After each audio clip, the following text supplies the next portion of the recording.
Labas vakaras, noriu paskaityti. Hansas Kristianas Andersenas. Nauji karaliaus drabužiai. Seniai, labai seniai gyveno karalius.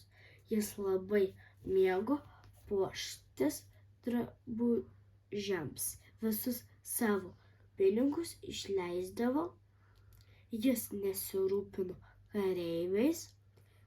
Retai tie vaikščiojo į teatrą, nuolat tik tie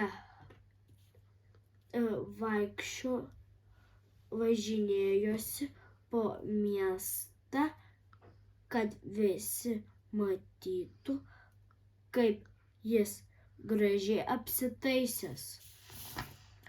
Kartą į karalystę atvažiavo 2 apgavikai. Jie dėjosi audėjais ir sakėsi mokantis austi tokį audeklą, kurio niekur kitur nepamatysi. Ir kad pasiūti iš to audeklo drabužiai esantis ne tik nepaprastai gražios spalvos ir raštų, bet dar turintis vieną nepaprastą ypatybę. Jie nematomi